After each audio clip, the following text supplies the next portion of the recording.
वह आदमी अपनी सजा काट रहा था, लेकिन जेल से बाहर जाने से मना कर रहा था। उसे सिर्फ मेरे बनाए खाने का एक निवाला चाहिए था। वे एक और निवाले के लिए भी लड़े।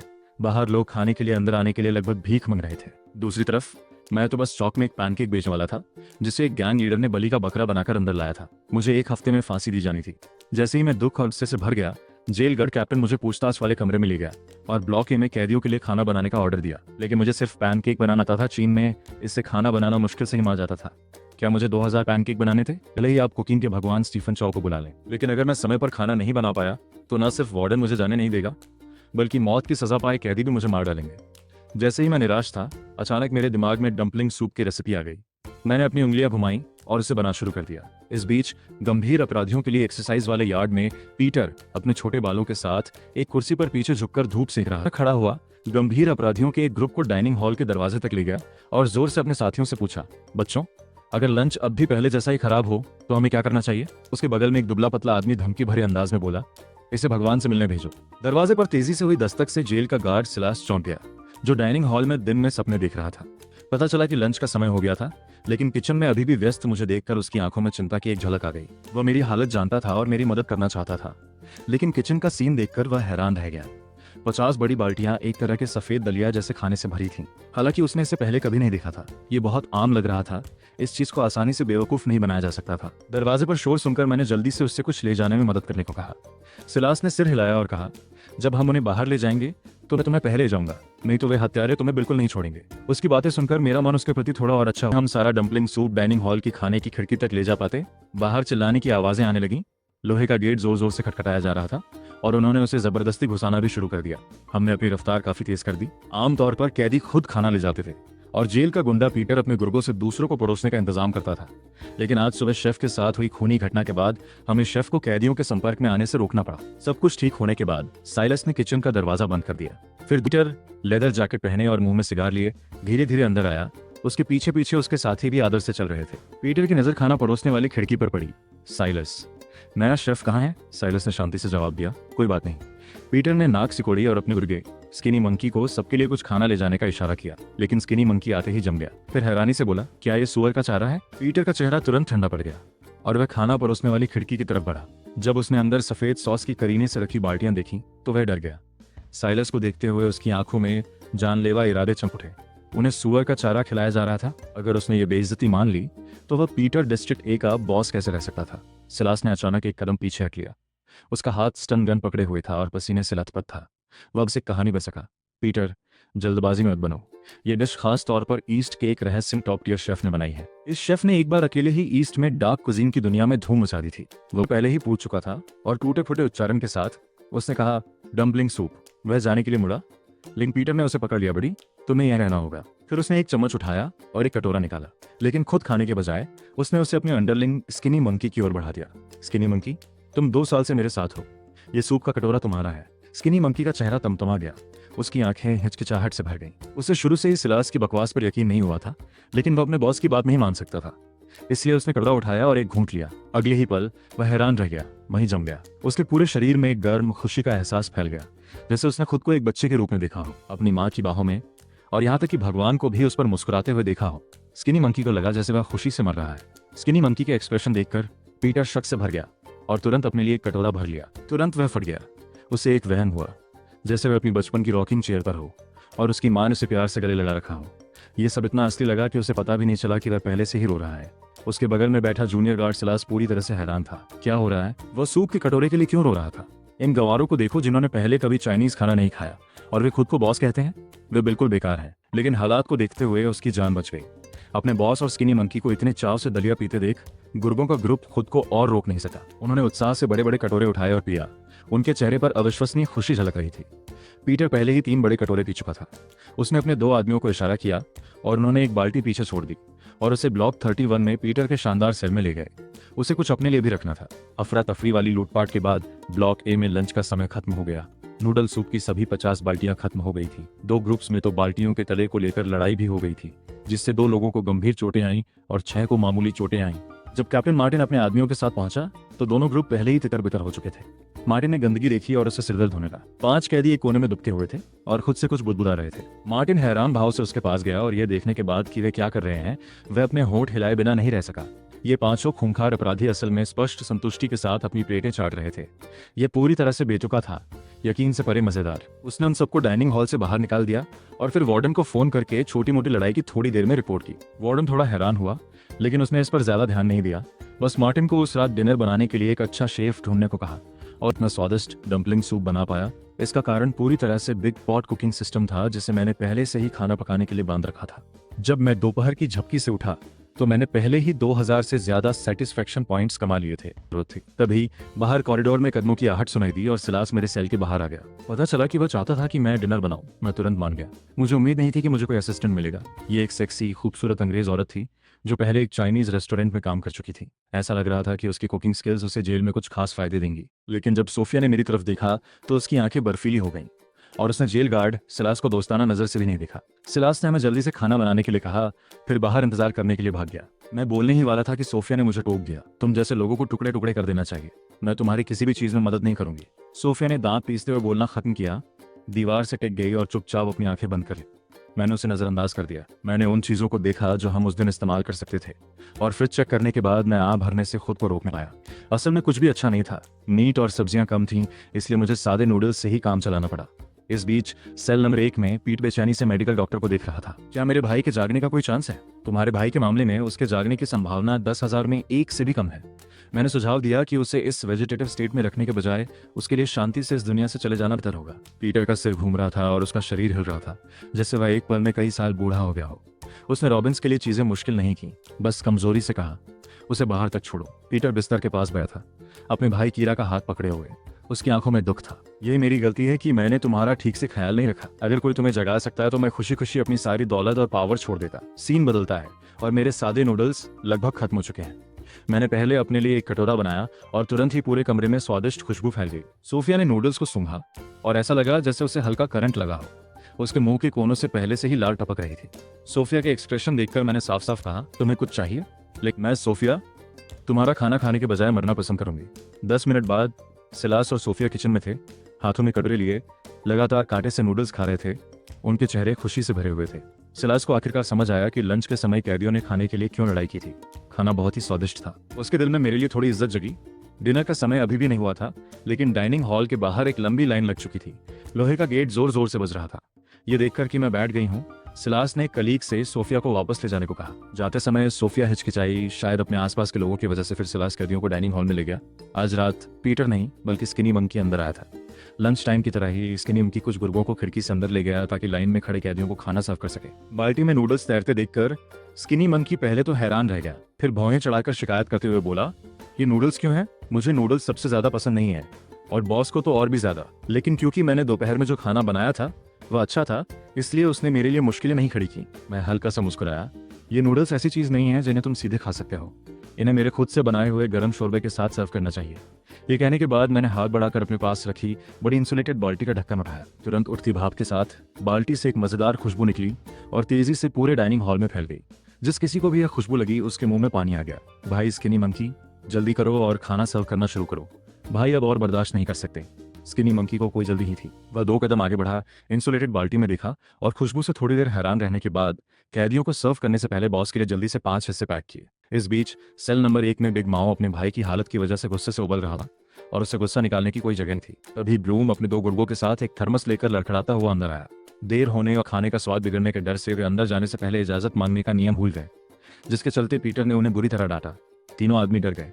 उनके दिल जोर जोर से धड़क रहे थे। जब उन्हें पता चला कि डिनर में सादे नूडल्स हैं तो पीटर ने टेबल पर जोर से मुक्का मारा। ब्लूम को देखते हुए उसकी आंखें बर्फीली हो गई। ब्लूम तुरंत घुटनों के बल बैठ गया। एक भी शब्द बोलने की हिम्मत नहीं हुई। लेकिन तभी उसके भाई ने पीटर का हाथ पकड़ लिया। पीटर के चेहरे पर आंसू बह रहे थे, जिससे कंबल भीग रहे थे। कीरा की थोड़ी सुस्त आंखें पीटर को घूर रही थी। उसके होंठ हल्के से हिल रहे थे, जैसे वह कुछ कह रहा हो। पीटर जल्दी से अपने शौक से उड़ा, धीरे से कीरा के पास गया और आखिर में कीरा की मुश्किल से सुनाई देने वाली आवाज सुनी, भाई खाना क्या है?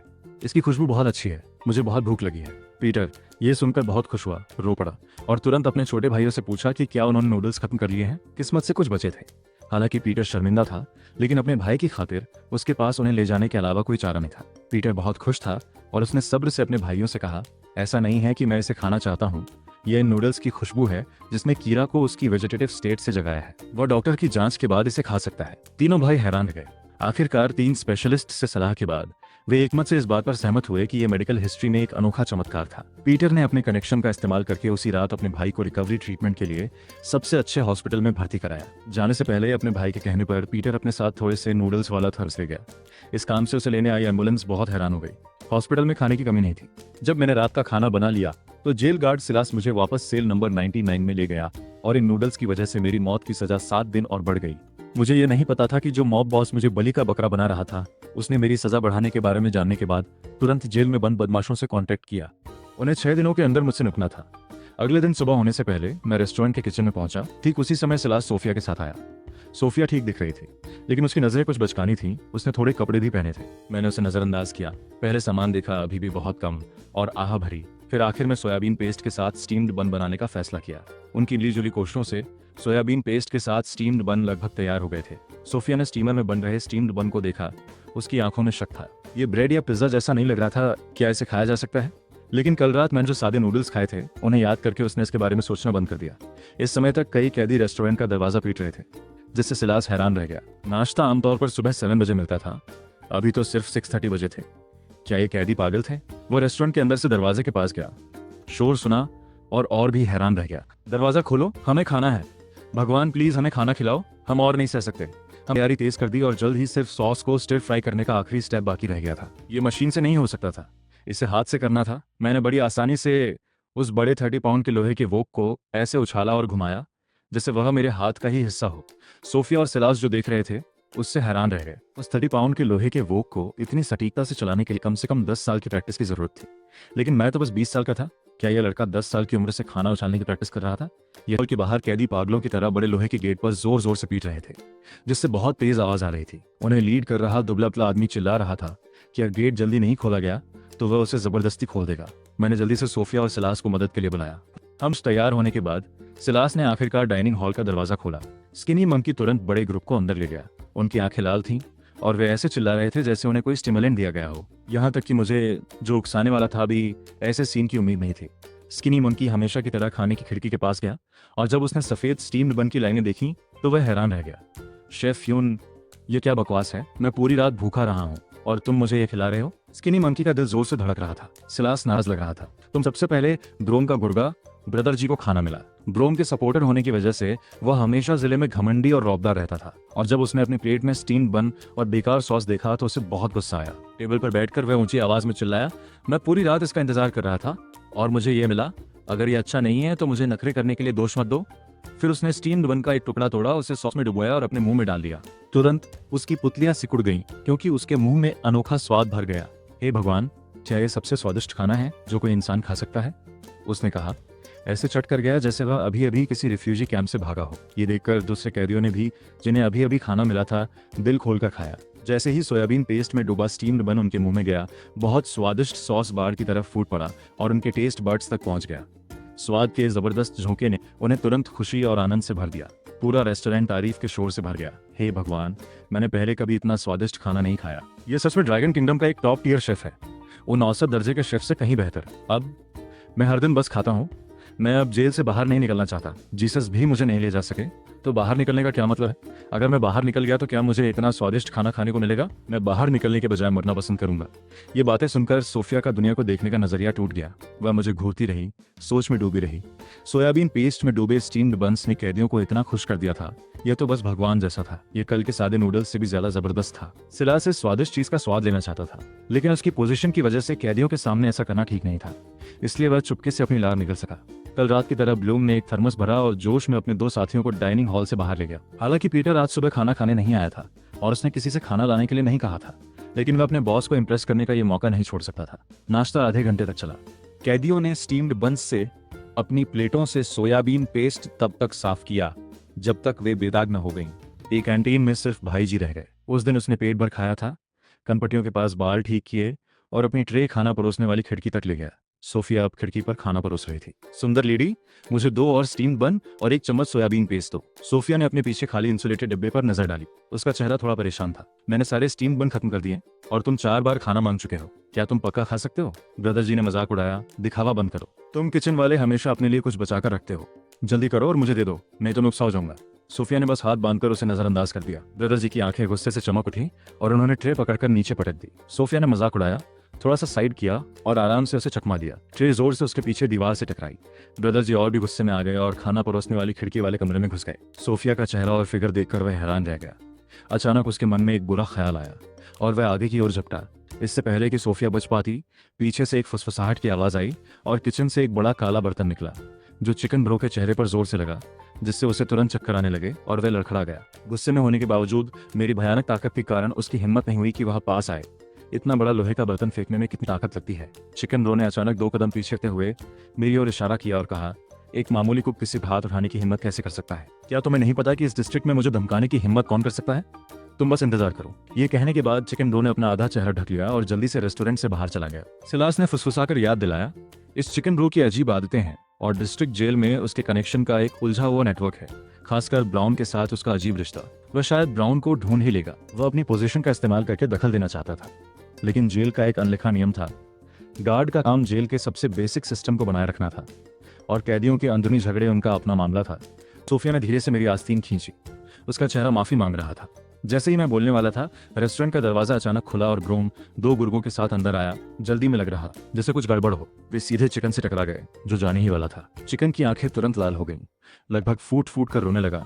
उसकी आंखें शिकायत से भरी थीं, जैसे किसी गलत काम वाली छोटी पत्नी के साथ हुआ हो। भाई ब्रो, उस कमीने शेफ ने मुझे मारा। वाह, तुम्हें मेरे लिए खड़ा होना होगा। ब्राउन पूरी तरह से हैरान था। उसने उस तरफ देखा जिस तरफ चिकन ब्रो इशारा कर रहा था और मुझे शांति से उनकी तरफ देखते हुए देखा। ब्राउन ने मुश्किल से निकला, उसके होंठ फड़कने लगे और उसने हाथ उठाकर चिकन ब्रो के चेहरे पर जोर से थप्पड़ मारा, जिसकी तेज आवाज खाली रेस्टोरेंट में गूंज गई। फिर ब्राउन मेरी तरफ बढ़ा और दूर से ही उसने शान से मेरे सामने सिर झुका लिया। भाई यू, यह मेरी गलती है कि मैंने अपने सबऑर्डिनेट्स को डिसिप्लिन में नहीं रखा। प्लीज इस बार मुझे माफ कर दो। एक पल के लिए पूरे रेस्टोरेंट की हवा जम गई। किसी ने कोई आवाज नहीं की। चिकन ब्रो, जो ज्यादा दूर नहीं था, बड़ी बड़ी आंखों से देख रहा था। उसका जबड़ा जमीन पर गिर गया था। वह पूरी तरह से हैरान था। साइलास की आंखें यकीन से चौड़ी हो गईं। सोफिया का सुंदर चेहरा हैरानी से भर गया था और उसकी आंखों में भी थोड़ी खुशी थी, जैसे उसे कोई अविश्वसनीय खजाना मिल गया हो। उसकी आंखें चमक रही थी। मैंने थोड़ी सी भौहें चढ़ाई और धीरे से पूछा, क्या हम एक दूसरे को जानते हैं? ब्लूम ने मेरी तरफ देखकर खुशामद की। बॉस ने कहा है कि अब से तुम्हें देखना बॉस को देखने जैसा है। बॉस ने मुझे तुम्हें बुलाने के लिए कहा है। जब तुम वहां जाओगे तो वजह पता चल जाएगी। ब्लूम ने बिना किसी बेसब्री के इज्जत से मेरे बोलने का इंतजार किया। मैंने एक पल सोचा और फिर ब्लूम को आगे चलने को कहा। सेल 001 के रास्ते में सोफिया को भी सिलास डिस्ट्रिक्ट 1 जेल वापस ले गया। जैसे ही हम कॉरिडोर से बाहर निकलने वाले थे, हमने कैदियों को बहस करते सुना। वो अचानक रुका और सिलास से पूछा कि क्या हो रहा है। सिलास ने भौहें चढ़ाई और सोफिया को आवाज की तरफ थोड़ा और पास ले गया। फिर हमने एक कैदी को चिल्लाते हुए सुना, मैं जेल से नहीं जा रहा हूँ। मैं अपनी सजा पूरी करने के बाद रिहा हो गया हूँ, लेकिन मैं बाहर नहीं जा रहा हूँ। बाहर जेल का खाना आसान नहीं है, सिर्फ एक बेवकूफ ही बाहर जाएगा। चलो मुझे मारने की कोशिश करो। गाली सुनकर सोफिया और सिलास ने एक दूसरे को देखा। दोनों सदमे में जम गए।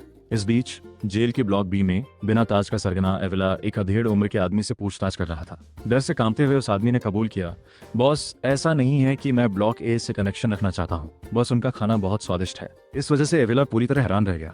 अधेड़ उम्र के आदमी ने गंभीरता से कहा, बॉस, मैं सच कह रहा हूँ। कल दोपहर गार्ड से मुझे काम पर बुलाया और कल रात मुझे ब्लॉक ए के रेस्टोरेंट में खाने के लिए भेजा गया था।